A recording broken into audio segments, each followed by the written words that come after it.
Entre los muros derruidos, un soldado intenta arrastrarse mientras sus manos se llenan de polvo y sangre. Los obuses caen cerca y el rugido de los aviones alemanes se mezcla con los gritos de los heridos. En las calles estrechas de Belchite, la guerra ya no distingue de bando ni bandera. Las casas se desploman sobre cuerpos que nadie volverá a reclamar. Las campanas, quebradas por las bombas, repican solas como si se resistiesen a morir. En medio del humo, una mujer busca a su hijo entre los escombros. No sabe que ambos quedarán atrapados para siempre bajo las mismas ruinas. Agosto de 1937. La batalla por este pequeño pueblo aragonés durará 13 días. 13 días de fuego, metralla y hambre. Pero el verdadero infierno no terminará con el alto el fuego, porque las voces de Belchite no callaron, solo cambiaron de forma. Y aún hoy dicen que si caminas entre las piedras, puedes oírlas.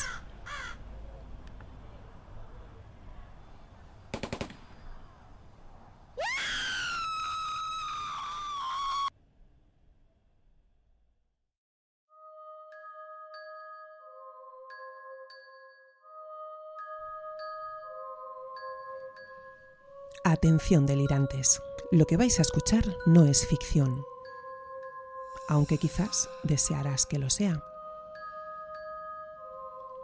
Soy Macarena Naranjo Agraz y aquí, en Crónica Delirio, exploramos los misterios reales que la historia intenta olvidar.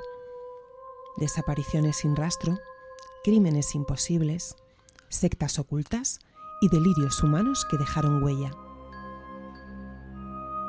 Ponte cómodo, pero no demasiado. Comenzamos.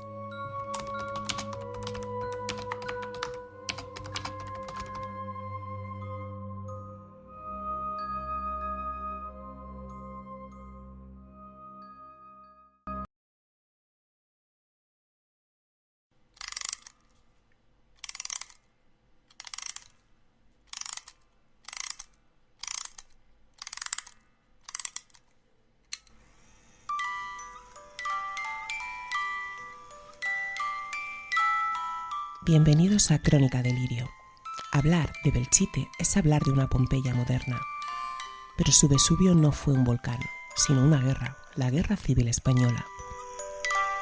Este episodio no trata solo de una batalla delirante, sino que quiero que sea también un homenaje a los que murieron, a los que sobrevivieron y a los que aún hoy intentan entender cómo un país entero pudo quedar partido en dos. Y de cómo la propaganda convirtió la memoria en un monumento y el dolor en un espectáculo. Abróchate las botas porque hoy viajamos a Belchite.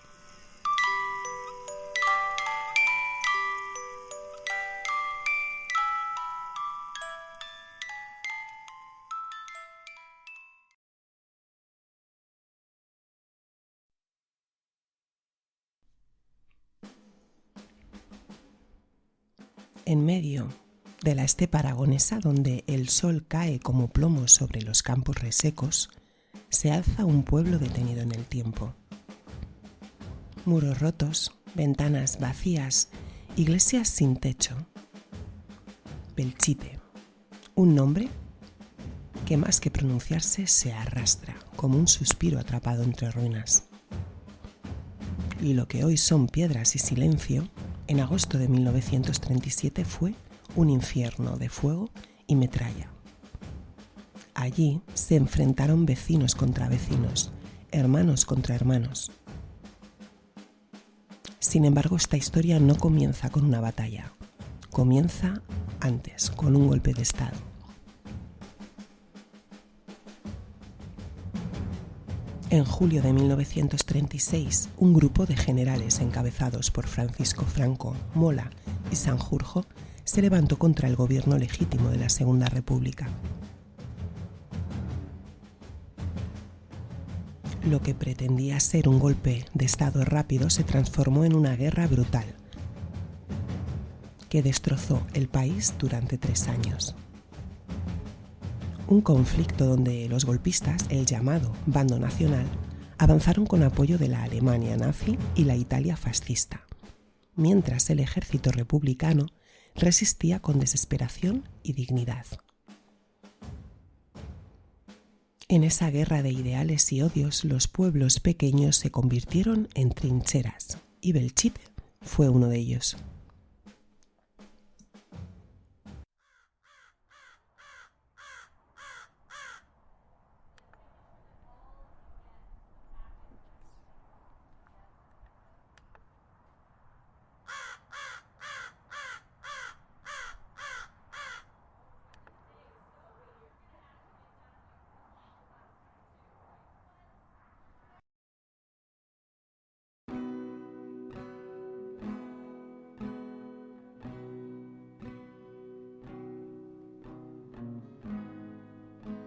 Situado a unos 50 kilómetros de Zaragoza, Belchite era un municipio agrícola, tranquilo, con unos 4.000 habitantes.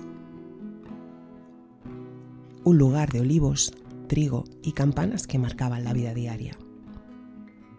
Pero su posición geográfica, en pleno camino hacia la capital aragonesa, lo convirtió en un objetivo estratégico.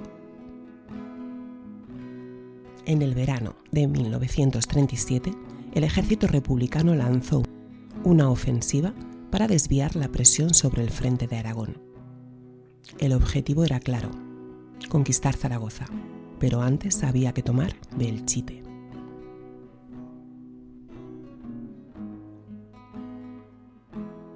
La ofensiva comenzó el 24 de agosto del 37. Más de 20.000 soldados republicanos cercaron el pueblo, defendido por poco más de 6.000 hombres del bando nacional. Las órdenes eran resistir a toda costa, y lo hicieron. Durante 13 días, las calles se llenaron de humo, fuego y gritos. Se combatía calle por calle, casa por casa, habitación por habitación. En cada esquina, un francotirador. En cada sótano, un refugio improvisado. Los vecinos, atrapados entre ambos bandos, cavaban trincheras o corrían con lo opuesto buscando un trozo de pan y una sombra donde no llovieran bombas.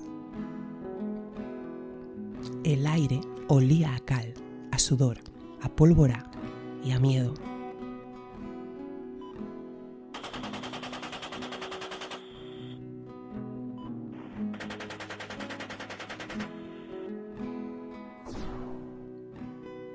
La batalla de Belchite duró hasta el 6 de septiembre, cuando los republicanos lograron tomar el pueblo. Lo que allí encontraron, tras la feroz batalla, fue un amasijo de ruinas. Las iglesias derruidas, el ayuntamiento reducido a polvo, los cadáveres enterrados bajo las casas. Más de 5.000 personas murieron en esos 13 días. Soldados, milicianos, mujeres, niños. La mitad del pueblo quedó sepultada para siempre bajo los escombros. Franco nunca perdonó aquella derrota simbólica.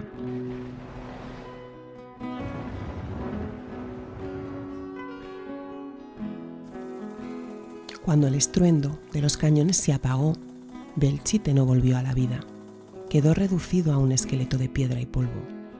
Y entre los escombros todavía se encontraban restos humanos, utensilios de cocina, juguetes, retratos ennegrecidos por el fuego.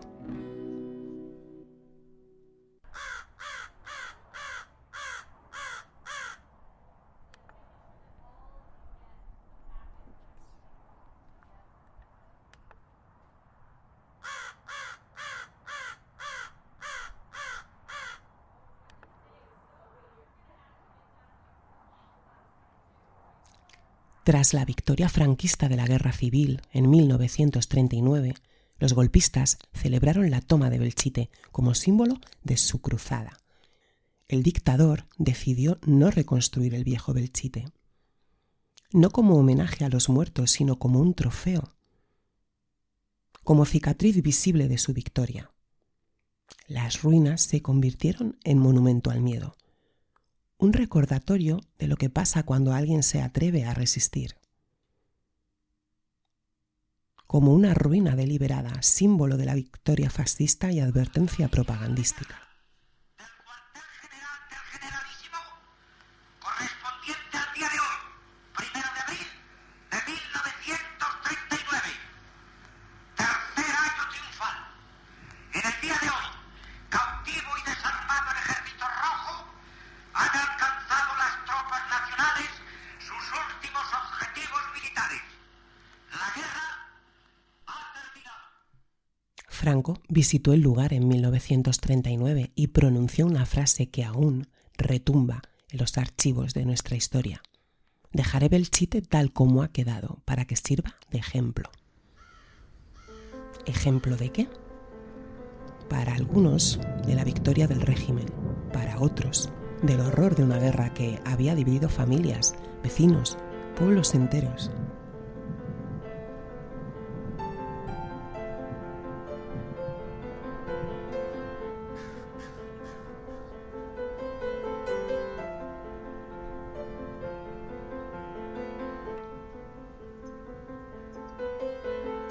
Durante décadas hablar de lo ocurrido en Belchite era peligroso.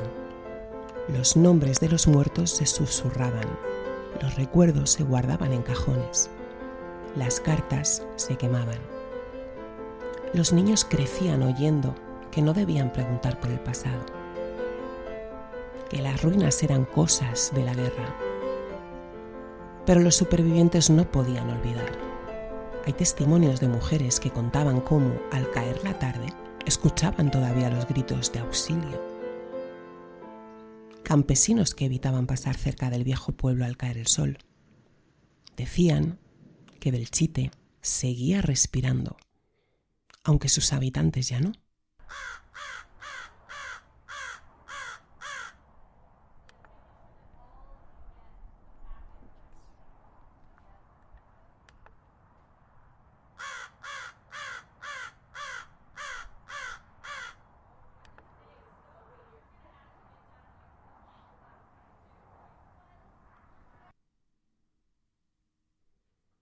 En los años 50, el régimen franquista decidió levantar un nuevo pueblo justo al lado, el Nuevo Belchite, con sus calles rectas, sus viviendas iguales, su iglesia nueva.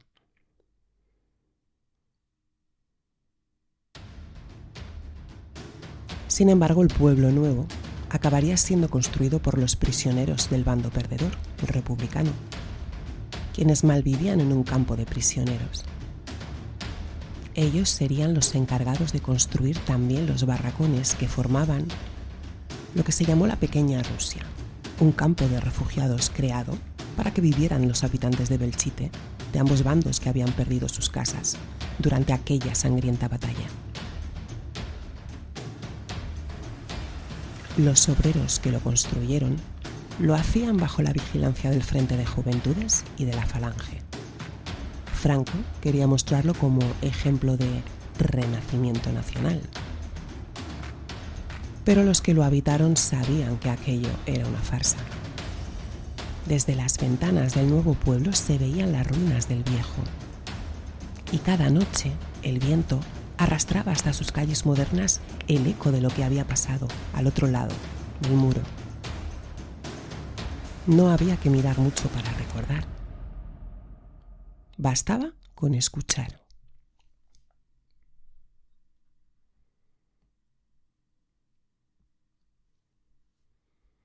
Por lo tanto, Belchite no se reconstruyó, se tapó, se cubrió de símbolos de propaganda, de miedo. Pero el dolor, cuando no se habla, no se borra, solo se transforma.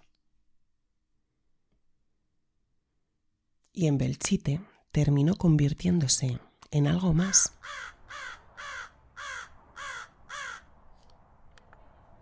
El pueblo quedó abandonado oficialmente en 1964. El último vecino permanece hasta que la Guardia Civil lo traslada obligándole al pueblo nuevo. Así Belchite Viejo deja de ser hogar para convertirse en testigo.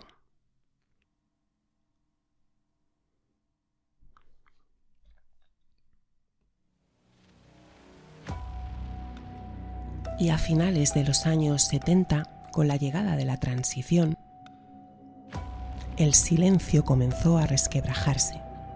España empezaba a hablar, a recordar, a alzar la voz poco a poco. Y entre los lugares donde la memoria parecía tener voz propia, estaba, como no, Belchite.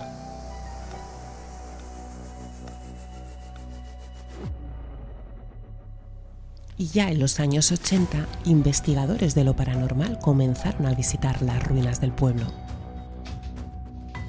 Equipos de radio, magnetófonos, grabadoras de cinta. Las primeras psicofonías se registraron en los años 80. Voces que parecían salir del aire. Gritos, órdenes militares, susurros. Algunas eran débiles, casi imperceptibles. Otras tan claras que helaban la sangre.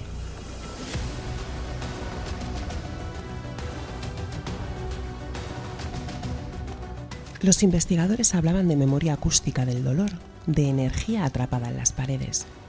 Los más escépticos de interferencias de radio, de sonidos del viento rebotando entre muros huecos. Pero lo cierto es que nadie salía indiferente de Belchite.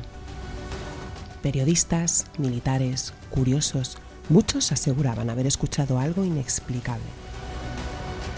Hasta el propio ejército, durante maniobras en los años 90, registró en sus informes que las transmisiones se distorsionaban al pasar junto a las ruinas de Belchite. Algunos soldados declararon oír disparos y gritos de auxilio en mitad de la noche, cuando no había nadie por allí.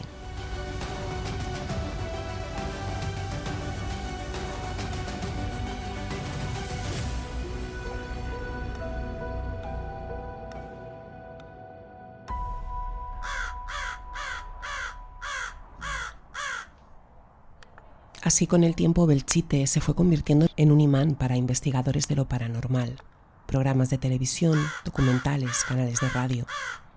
Cada psicofonía reforzaba el mito de un pueblo donde el tiempo no había pasado, donde las almas seguían combatiendo, atrapadas en el mismo instante que lo hicieron en 1937. Pero más allá del misterio, hay una verdad incontestable. Los sonidos existen. Y aunque puedan tener una explicación física, vibraciones, ecos, interferencias, el hecho de que se escuchen justo allí, donde tantos seres humanos murieron, los hace imposibles de ignorar. Belchite no solo conserva las huellas del horror en sus muros, sino también en su atmósfera.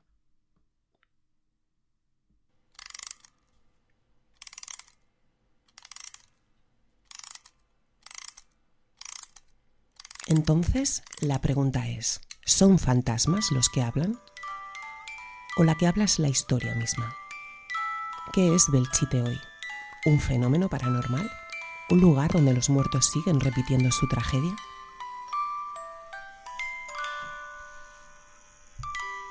En psicología existe el concepto de la memoria colectiva del trauma. Cuando un grupo humano sufre un horror tan profundo, ese dolor se transmite, incluso sin palabras, de generación en generación. Y Belchite es eso, una herida que nunca se cerró, un eco que sigue resonando porque nadie quiso o pudo silenciarlo del todo. Lo que muchos interpretan como fantasmas podrían ser los restos de esa memoria que busca salir, un intento desesperado de la historia por ser contada, reconocida. Porque, aunque el régimen franquista intentó borrar lo ocurrido bajo la retórica de la victoria, las ruinas siguen hablando a día de hoy. Son la voz de los que no tuvieron tumba ni perdón, los que murieron defendiendo un ideal, una idea de libertad que el tiempo no ha logrado enterrar.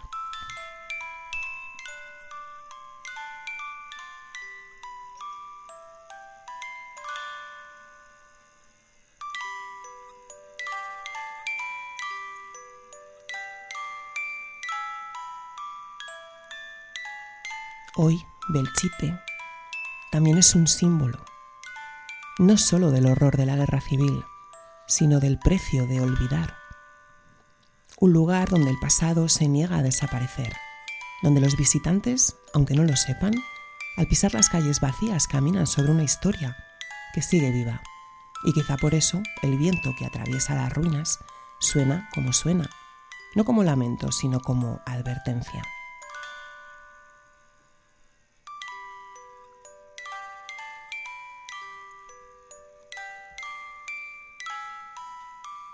En el viejo Belchite hay un cartel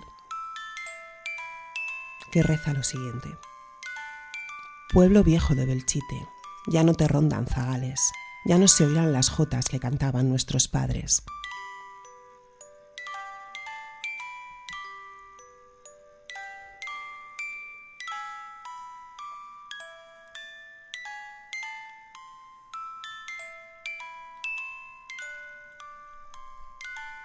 Hay pueblos que desaparecen en el mapa y otros que se resisten a hacerlo.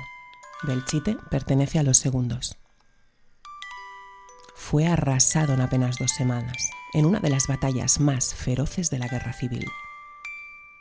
Pero lo que la artillería destruyó, el silencio no lo consiguió borrar. Durante décadas, el viejo Belchite permaneció clausurado, como si el país entero hubiera decidido mirar hacia otro lado. Mientras se levantaba un Belchite nuevo, a escasa distancia, el antiguo quedaba congelado en su ruina, convertido en un testigo incómodo, una herida abierta en el paisaje. Y quizá por eso, por ese intento de enterrar la memoria, surgieron los fantasmas. No los de ultratumba, sino los otros, los del recuerdo, los del miedo, los del pasado que no se nombra.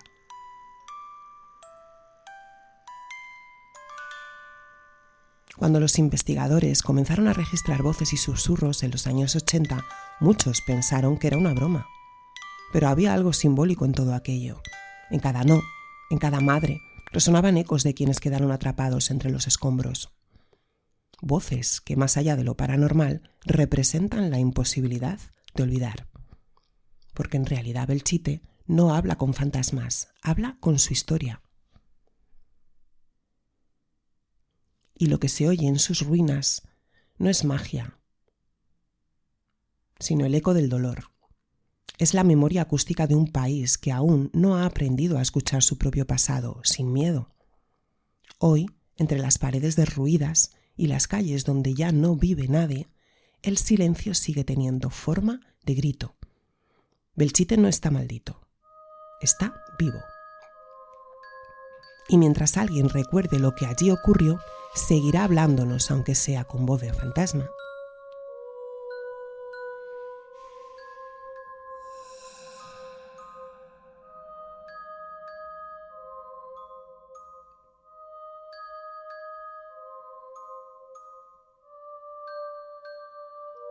Hay lugares que no saben quedarse en silencio.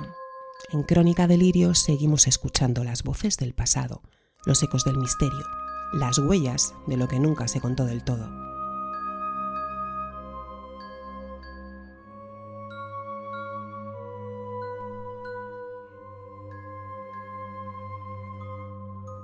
Gracias por acompañarme en esta nueva Crónica del Delirio. Si esta historia te ha impactado, recuerda seguirme en Instagram, @crónicadelirio_podcast y en TikTok, crónica.delirio.po.